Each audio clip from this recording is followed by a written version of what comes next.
UP की सियासत में ना कुछ सीटें बड़ी दिलचस्प होती हैं, जहां जीत और हार का फैसला आखिरी वोटों की गिनती तक जाता है। जलेसर एक ऐसी ही सीट है। अनुसूचित जाति के लिए रिजर्व ये सीट एक चुनावी रणभूमि है, जहां हर इलेक्शन एक नई कहानी लिखता है। चलिए आज इसी चुनावी रणक्षेत्र के हर पहलू को जरा बारीकी से समझते हैं। तो देखिए, हम करेंगे क्या। सबसे पहले तो जमीन पर उतरकर लोगों की नब्ज टटोलेंगे, उसके बाद आंकड़ों की दुनिया में चलेंगे और पिछले चुनावों के इतिहास को खंगालेंगे। फिर हम उस सबसे बड़े फैक्टर को समझेंगे जो यहां हार जीत तय करता है, और आखिर में देखेंगे कि सियासी बिसात पर पार्टियां क्या चालें चल रही हैं। तो चलिए शुरू करते हैं पहले हिस्से से, क्योंकि देखिए किसी भी चुनाव की कहानी शुरू कहां से होती है? वो होती है आम लोगों की आवाज से, उनकी उम्मीदों से, और हां, उनकी परेशानियों से। तो जलेसर के वोटर्स के मन में ना 3 बड़े सवाल हैं। पहला, हमारे खेतों तक पानी कब आएगा? दूसरा, हमारे बच्चों को नौकरी कहां मिलेगी? और तीसरा, क्या हम और हमारा परिवार यहां सुरक्षित हैं? और ये सिर्फ कोई चुनावी मुद्दे नहीं हैं, ये तो वो सवाल हैं जो सीधे सीधे लोगों के भविष्य से जुड़े हुए हैं। देखिए, जलेसर की जो असलियत है वो गांव में बसती है। यहां की पूरी अर्थव्यवस्था खेती किसानी पर ही टिकी है। अब जाहिर सी बात है, जब रोजी रोटी ही जमीन से जुड़ी हो तो पानी और सिंचाई जैसे मुद्दे वो तो राजनीति के सेंटर में आ ही जाएंगे।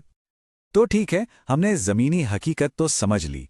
अब जरा उन नंबर्स पर नजर डालते हैं जो इस सीट की कहानी को और साफ करते हैं।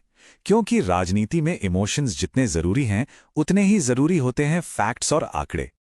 इस नंबर पर जरा गौर कीजिए, 4441। ये नंबर है 2022 के चुनाव में जीत और हार के बीच का फासला। बस इतना सा। मतलब आप सोचिए, जलेसर में टक्कर कितनी कांटे की होती है। यहां तो सच में एक एक वोट की कीमत है। अच्छा, ये स्लाइड जलेसर की कुछ बेसिक जानकारी देती है। तो देखिए, ये सीट एससी रिजर्व्ड है, आगरा लोकसभा सीट के अंदर आती है, और 2019 के हिसाब से देखें तो यहां करीब 2.25 लाख वोटर्स थे। और फिलहाल यहां से एमएलए हैं बीजेपी के संजीव कुमार दिवाकर। आप जरा इस ट्रेंड को देखिए, ये बहुत जरूरी है। मतलब जहां 2000 के दशक में मुश्किल से आधे लोग वोट डालने निकलते थे, वहीं अब करीब करीब 70% वोटर पोलिंग बूथ तक पहुंच रहा है। ये सिर्फ एक नंबर नहीं है, ये इस बात का सीधा सबूत है कि जलेसर का वोटर अब पहले से कहीं ज्यादा जागा हुआ है, पॉलिटिकली एक्टिव है। तो चलिए अब थोड़ा टाइम में पीछे चलते हैं और जलेसर के चुनावी इतिहास पर एक नजर डालते हैं। देखते हैं कि पिछले 30 सालों में यहां की सियासत ने क्या क्या करवटें ली हैं। ये टाइमलाइन तो बिल्कुल एक पेंडुलम जैसी है। एक बार सपा, फिर भाजपा, फिर से सपा, लेकिन फिर आया 2007 और उसके बाद कुछ बदला। ये पेंडुलम एक तरफ जाकर जैसे अटक सा गया, और तब से लगातार कमल ही खिल रहा है। तो सवाल उठता है, ऐसा हुआ क्यों? तो सवाल यही है कि भाई इस सीट पर पहले इतनी उठापटक क्यों थी, और फिर 2007 के बाद से ऐसा क्या हुआ कि एक ही पार्टी का दबदबा बन गया? असल में इसका जवाब जलेसर के सोशल इक्वेशन में छिपा है।